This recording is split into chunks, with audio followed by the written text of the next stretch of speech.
Hi, we've got Lisa here from the Garden Center and our first Restoration Gardens home videos. She did a great blog on our fall cleanup, what you should do for fall cleanup on our website. Now she's going to talk about and show us how to plant some bulbs during our fall. Hi, my name is Lisa. I work in the Garden Center, and we're going to talk today about planting bulbs.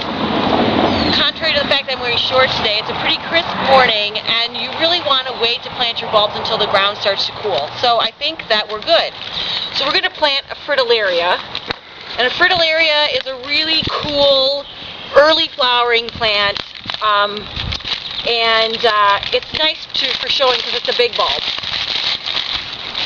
So this is fritillaria.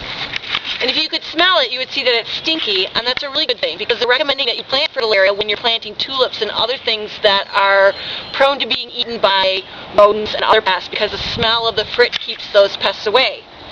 Now, it's really easy to tell on this one, because this one actually has roots. But I know a common problem for people that plant bulbs is they don't know which side is up and which side is down. And I knew a bulb guy from Holland, and he said, you know, we plant our bulbs in the fields. We just push them off the truck with brooms and shovels. And so whichever way they fall, they manage to come up. I always say, when in doubt, plant the thing on its side if you don't know which is the top and which is the bottom. So I'm going to clear away some of our fallen leaves here. We're going to plant this frit tucked in with these hydrangeas. The general rule of thumb for depth is that you want to plant it 2 to 3 times the width of the bulb. So this is about 1.5 inches or a 2-inch bulb. So we're going to plant this about 4 or 5 inches deep. So we're going to dig a hole just with a trowel. If you have a lot of bulbs, I really recommend that you get a garden awl. It's like a big drill bit that you put on your drill, and it just pops the holes right in there. It makes it way easier. Now, sometimes you should, if your soil is icky, you can certainly throw in some bulb booster. It's a real potassium high fertilizer that helps with rooting development.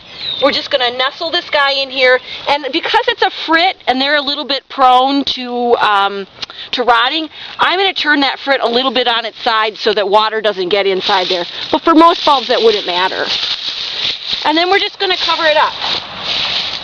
Now with this, because I don't have to worry about rodents, I'm not really going to bother with a good cleanup. But if you're planting tulips, especially, somehow the squirrels always know where you plant them. And a telltale sign is that when you plant the tulips and it sheds all those little skins all over the soil and you leave them there, it's like saying, it's like a neon sign for the squirrels. So make sure you do a good cleanup. And that's all there is to it. I've only got one to plant today, so that was pretty easy. I have planted hundreds in my time. So come on in and see what we've got. We have a nice selection left, and you'll be so pleased with the delayed gratification that you get next spring, because your garden will be beautiful. Thanks.